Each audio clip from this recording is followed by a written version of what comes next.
Okay.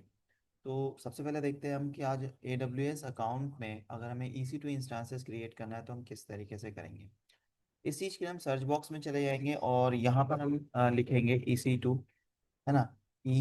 EC2 का full form होता है इलास्टिक क्लाउड कंप्यूटिंग, ठीक है, जिससे हम वर्चुअल मशीन्स जो हम क्रिएट करना चाहते हैं तो हम क्रिएट कर सकते हैं। EC2 इंस्टेंसेस जो होता है अमेजॉन इलास्टिक क्लाउड कंप्यूटिंग, जिसको शॉर्ट में हम कहते हैं EC2, जिससे हम एक वर्चुअल मशीन क्रिएट कर सकते हैं।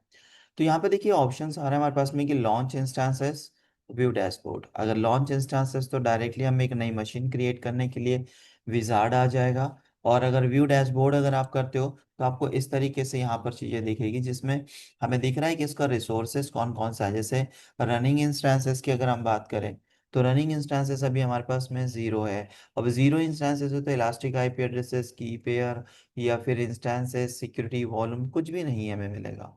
तो सिंपल सबसे पहले हमें क्या करना है, एक इंस्टेंस इनेबल करना है, यानी कि हमें इंस्टॉल करना है। तो उसके लिए हम क्या करेंगे, यहाँ पर इंस्टेंसेस जो रनिंग है ना इस पर हम क्लिक कर देंगे।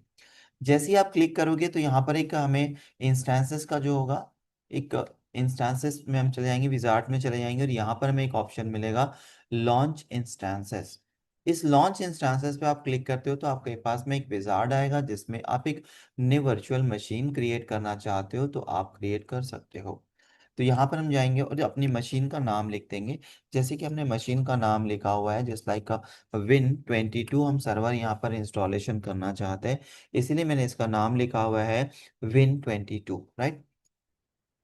उसके बाद हमें यहाँ पे ये पूछ रहा है कि भाई अमेजॉन मशीन इमेज ढेर सारी होती है जो पहले से ही प्री डिफाइंड इमेजेस बनी हुई होती है, उसमें से कौन सा ऑपरेटिंग सिस्टम आप इंस्टॉलेशन करना चाहते हो।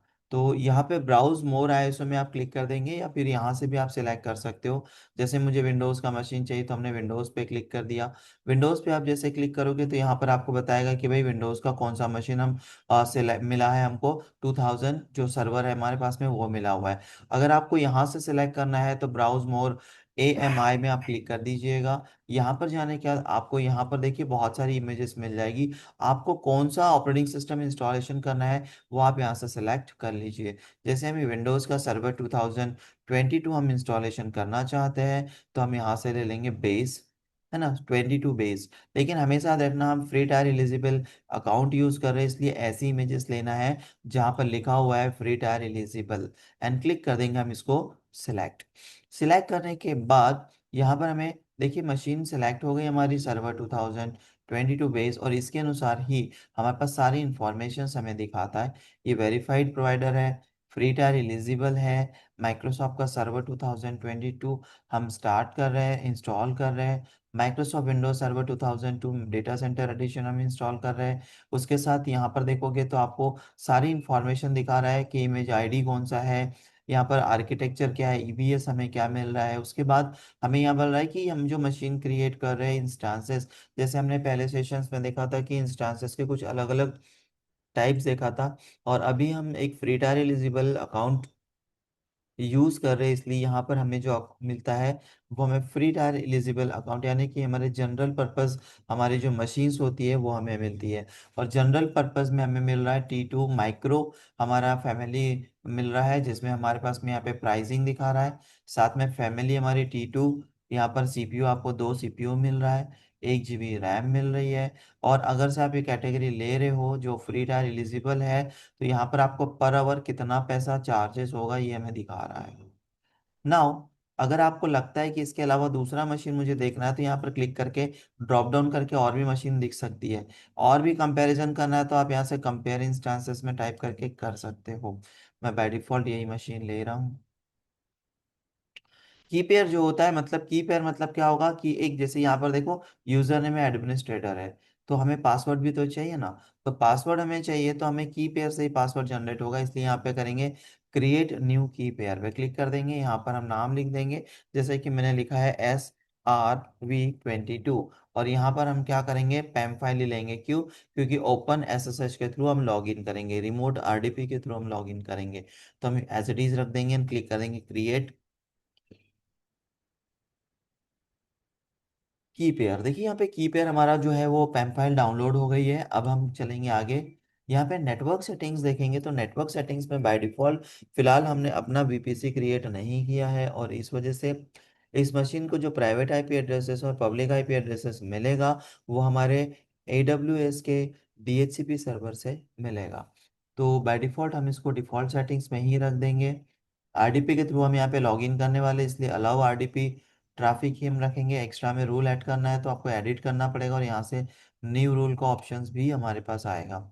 स्टोरेज जो है आपको एक जनरल पर्पस स्टोरेज आपको मिल रहा है 30 GB का, जिसको EBS इलास्टिक बिन सर्विसेज के नाम से हम जानते हैं। क्लिक कर देंगे यहाँ पर। अब देखो यहाँ पर एक और चीज़ है कि नंबर ऑफ इंस्टांसेस कितना चाहिए। अगर आप एक इंस्टांसेस क्रिएट करना चाहते हो तो नंबर 1 डाल दीजिए। आप अगर से 4-5 इंस्टांसेस क्रिएट करना चाहते हो same configuration same operating system के लिए, तो आप यहाँ पे 5 नंबर डाल दीजिए, 5 इंस्टांसेस क्रिएट हो जाएंगे। फिलहाल हम एक ही करके देखते हैं। लॉन्च इंस्टांसेस पे क्लिक कर देंगे। लॉन्च इंस्टांसेस पे क्लिक करने के बाद हमें यहाँ पे नीचे जाएंगे और लिखेंगे व्यू ऑल इंस्टांसेस, क्लिक कर देंगे। क्लिक करने के बाद देखिए हमारा इंस्टांसेस जो है वो इनिशियलाइज हो रहा है, थोड़ा वेट करना पड़ेगा, क्योंकि जब तक ये 3x3 चेक नहीं आ जाता है, इनिशियलाइज नहीं होगा हमारा सर्वर जो ऑपरेटिंग सिस्टम हमने यहाँ पर अप किया है, VM जो हमने क्रिएट किया हुआ है, तो थोड़ा वेट करना पड़ेगा। 1-2 मिनट के आसपास में हमें वेट करना पड़ सकता है इनिशियलाइज होने में। डिपेंड करता है हमारा लेटेंसी कितना मिल रहा है हमें उसके अनुसार में, राइट। तो जस्ट थोड़ा सा वेट करते हैं 1 से 2 मिनट, एंड देन यहाँ पर देखिए मशीन रनिंग है।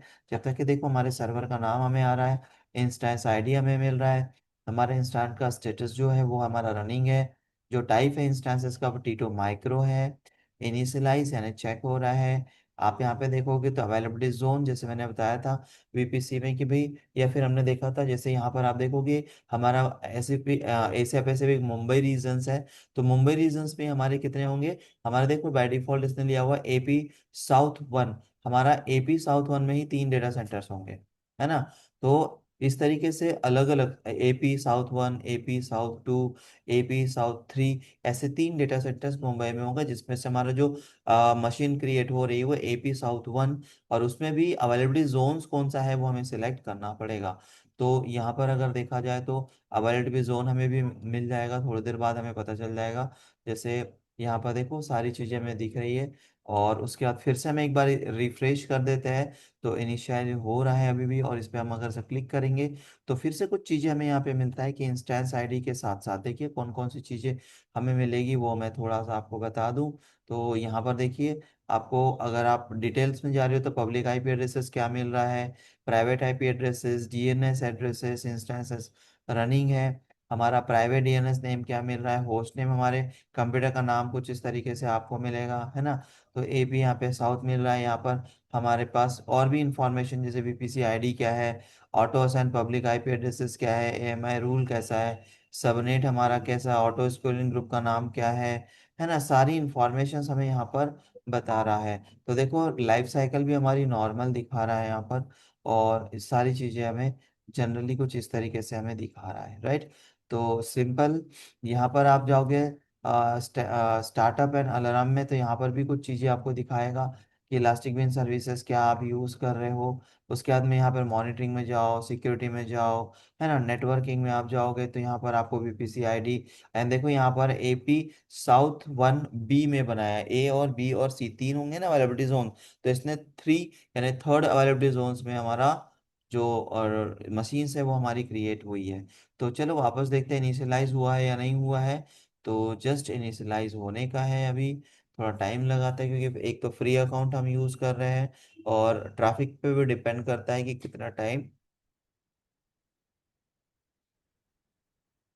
लगेगा। और इसके साथ साथ में आपका ये भी देखा जाएगा कि हमारा जो इंटरनेट कनेक्शन है वो कितना स्पीडली वर्क कर रहा है। एटलीस्ट कम से कम 10 Mbps का अच्छा स्पीड तो होना चाहिए, सॉरी 50 Mbps का स्पीड तो होना चाहिए ना हमारे पास में, तभी तो हम क्लाउड को एक्सेस कर पाएंगे, रिसोर्सेज को डायरेक्टली रिमोट को एक्सेस कर पाएंगे। तो देखिए यहाँ पे ऑप्शन आ गया 3x3 चेक।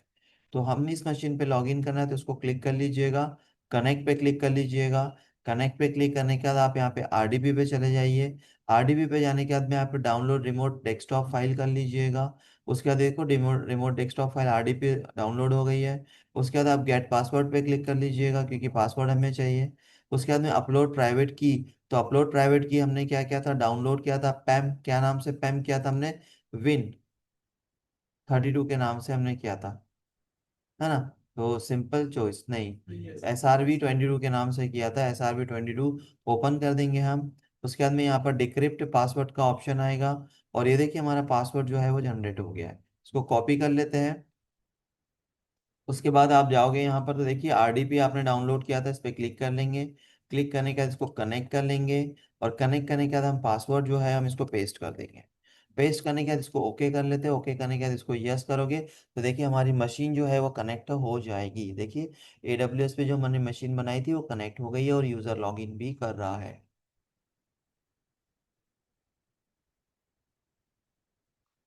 तो इस तरीके से हम AWS के ऊपर में अगर एक EC2 इंस्टेंसेस क्रिएट करना चाहते हैं, तो आप इजीली क्रिएट कर सकते हो। और देखिए हमारी मशीन, हमारा जो मशीन है वो इंस्टॉल हो रहा है या नहीं हो रहा है, ये हम देख लेते हैं।